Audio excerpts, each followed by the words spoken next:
हरिओम तत्सत। ये जो परमपिता परमात्मा की जो सृष्टि है, इस सृष्टि में तीन प्रमुख हैं: मनुष्य, जानवर और ये पेड़ पौधे। ज़रा सा आज इनके ऊपर चर्चा करें तो ध्यान दें कि जो पेड़ पौधे हैं इनमें न गति है, ये चल फिर नहीं सकते हैं। इस जंगल में अभी आग लग जाए तो ये भाग नहीं सकते हैं, इनका बचना मुश्किल है। हो सकता है कि प्राकृतिक व्यवस्था में ये कुछ सोच पाएँ, कुछ कर पाएँ, कुछ विचार कर पाएँ, लेकिन ये सिर्फ विचार ही तो कर सकते हैं, क्योंकि ये दौड़ नहीं सकते हैं, भाग नहीं सकते हैं। कोई भी संकट आए, आंधी तूफान, बारिश, आग, कुछ भी, तो ये टस से मस नहीं कर सकते हैं। दूसरा, जानवर, पशु, यह दौड़ तो सकता है, गति तो ऊपर वाले ने दी है और बहुत तेज़ दौड़ सकता है, लेकिन किधर दौड़ना है इसको दिशा का ज्ञान नहीं है। ऐसा नहीं बोल सकते हैं कि बुद्धि नहीं है। बुद्धि नहीं होता तो आप एक जैसे ही डंडा लेकर खड़े होते हैं, पशु भाग खड़ा होता है। इसका मतलब बुद्धि तो है, लेकिन उसको दिशा का ज्ञान नहीं है कि हमें जीवन को या अपने आप को किस दिशा में ले जाना है। ठीक उसी तरह से इंसान है। अब इंसान में भी दो तरह के जो है कैटेगरी आप कर सकते हैं। एक तो वह है जिसको दिशा का ज्ञान है, और एक वह है जो दिशा भटक चुका है, जिसको दिशा का ज्ञान नहीं है। कहते हैं एक गांव में लगी आग, गए सब भाग, बचे दो। कौन? एक लंगड़ा और एक अंधा। अंधा जो है हट्ठा कट्ठा है, तंदुरुस्त है, सब तरह से फिट है, वह दौड़ सकता है, लेकिन वह दौड़ उधर ही रहा है जिधर से आग की लपटें आ रही है। लंगड़ा वो देख रहा है कि आग के लपटें आ रही है, हम जल मरेंगे, लेकिन वह भाग नहीं सकता है क्योंकि लंगड़ा है। फिर लंगड़ा जो है वह कौन है? हमारे ही समाज के बड़े बुजुर्ग अनुभवी लोग हैं। और वह अंधा कौन है? हम सब नव युवक हैं, जिसके अंदर एक ऊर्जा है, जिसके अंदर नव यौवन के शक्ति है, और वह भाग तो सकता है, लेकिन किधर भागना है उसको दिख नहीं रहा है क्योंकि वह अंधा है। तो ठीक उसी तरह से जवानी के अंधेपन में सब दौड़ तो रहे हैं, लेकिन जिसके पास अनुभव की चाबी नहीं है, जिसके पास अनुभव रूपी दिशा नहीं है, वह जो है किधर दौड़ना है। आज कई बुजुर्ग कहते हैं कि हमारा बेटा लाखों रुपया कमाता है, लेकिन शांति नहीं है, घर में संपन्नता नहीं है, समृद्धि नहीं है, आपस में जो है एक अच्छा रिश्ता नहीं है। अच्छे लोगों के रिश्ते टूटते देखने मिलते हैं। क्यों? क्योंकि उस घर में कहीं न कहीं आप थोड़ा सा तह पर जाकर देखेंगे तो बड़े बुजुर्गों का अनुभव का अभाव है।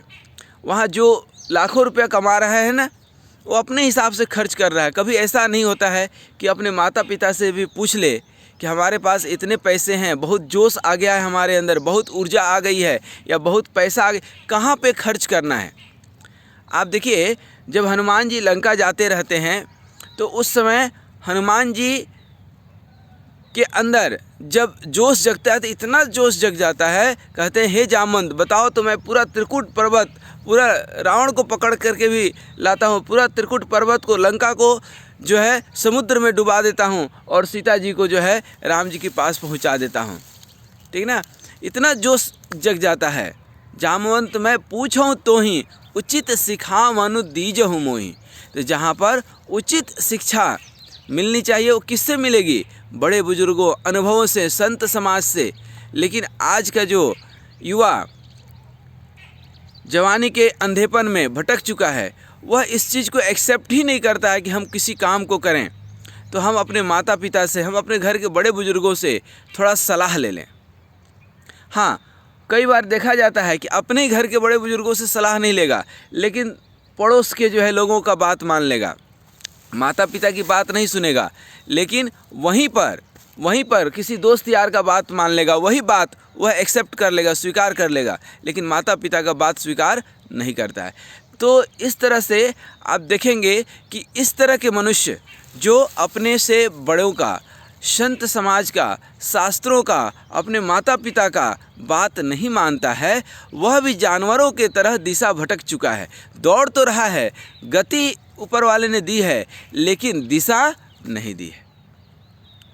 अच्छा इंसान वही है जो दौड़ तो रहा है लेकिन सही दिशा में दौड़ता है। कई बार देखने मिलता है कि अथक प्रयास के बावजूद भी सफलता हाथ नहीं लगती है।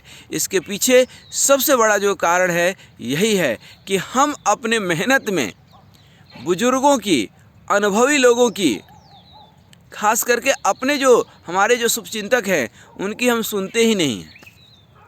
तब बोलते हैं ये काम गलत हो गया। युधिष्ठिर और पांचों भाई जुआ खेलने गए, हार गए। द्रौपदी बड़ी शिकायत करी, किससे? कृष्ण भगवान से, कि कृष्ण तुम तो छलिया हो, तुम क्या नहीं कर सकते हो। तुम्हारे देखते देखते जो है ये जुआ हार गए और हमारी इज्जत लुट गई। सबसे ज़्यादा क्रोध कहीं आया है द्रौपदी को तो कृष्ण पर। कृष्ण यही बोले कि खेलने के पहले क्या एक जरा भी किसी ने हमसे पूछा, किसी ने हमसे सलाह मांगी? यदि दुर्योधन ने कहा कि हमारे तरफ से पासा शकुनी फेंकेंगे, हमारे मामा फेंकेंगे, यदि हमारे तरफ से दुर्योधन कहता है कि हमारे तरफ से पासा हमारे मामा शकुनी जो है फेंकेंगे, तो क्या ये पांचों पांडव ये नहीं बोल सकते थे कि हमारे तरफ से पासा श्री कृष्ण फेंकेंगे? और यदि हम पासा फेंकते और तब फिर अपन देखते कि कौन हारता है और कौन जीतता है, तो यह निश्चित ही है कि कृष्ण भगवान जब पासा फेंकते तो क्या शकुनी मकुनी कोई सामने नहीं लगता।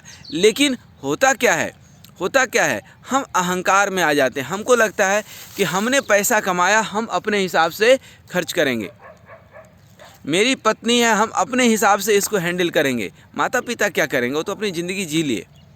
तो हम उन चीज़ों को कहीं ना कहीं शामिल नहीं करते हैं और इसीलिए ज़िंदगी के ज़्यादातर कष्ट, ठीक ना, और कई बार तो पेड़ के तरह भी इंसान जीवन जीता है, क्योंकि वह गति भी नहीं कर सकता है, दौड़ भाग भी नहीं कर सकता है, चारों तरफ से संकट घिर जाता है। तब उसका दिमाग नहीं चलता है कि हम क्या करें। वहाँ भी एक ही उपाय है कि अपने बड़े बुजुर्गों का अनुभव लीजिए। हो सकता है कि आप धन में, हो सकता है आप तन में, हो सकता है आप ज्ञान में, आप अपने ही घर के बड़े बुजुर्गों से, अपने माता पिता से बहुत आगे हों, लेकिन अनुभव और अधिकार और प्रेम, तीन चीज़ है।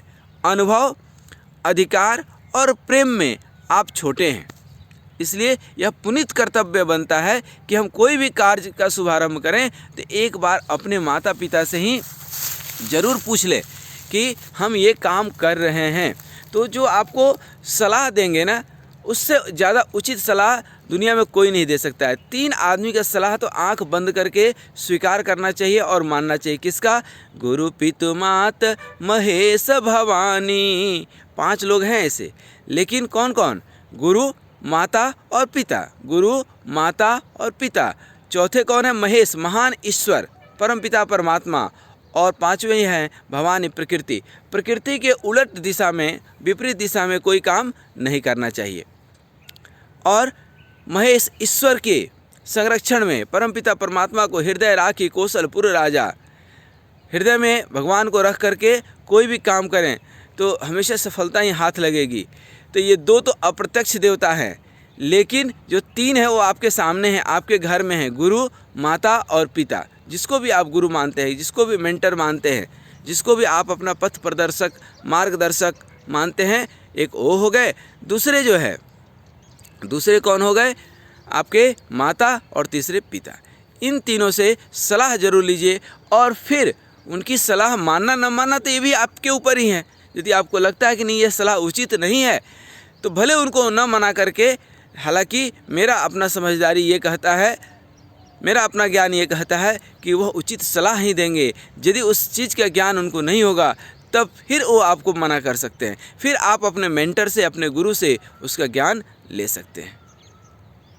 तो जो हमने शुरू किया था चर अचर, ये जानवर, पशु पक्षी और ये पेड़ पौधे और इंसान, इन तीनों में कोई त्रिकालज्ञ है, कोई ज्ञानी है तो वही है, इंसान है जो अपनी संयम की सीढ़ी लगा करके ज्ञान की परिपक्वता के साथ ध्यान और भजन के साथ भगवान का भजन करते हुए अपने बड़े बुजुर्गों का अनुभव लेकर के जीवन सकारात्मक दिशा में दौड़ा सकता है, सफलता प्राप्त कर सकता है, क्योंकि अनुभव का कोई तोड़ नहीं है।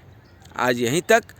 उम्मीद करते हैं कि हम अपने बड़े बुजुर्गों, पितृदोष एक सुने होंगे, पितृदोष भी तो यही है, जहाँ हम बड़े बुजुर्गों का सम्मान नहीं करते हैं ना, वहीं पितृदोष आ जाता है। तो आइए हम एक संकल्प लें कि माता पिता गुरु और शास्त्र सम्मत जो ईश्वर प्रदत्त चीज़ें हैं और प्रकृति अर्थात इस अस्तित्व के साथ चलें। हरि ओम तत्सत, हरि ओम तत्सत।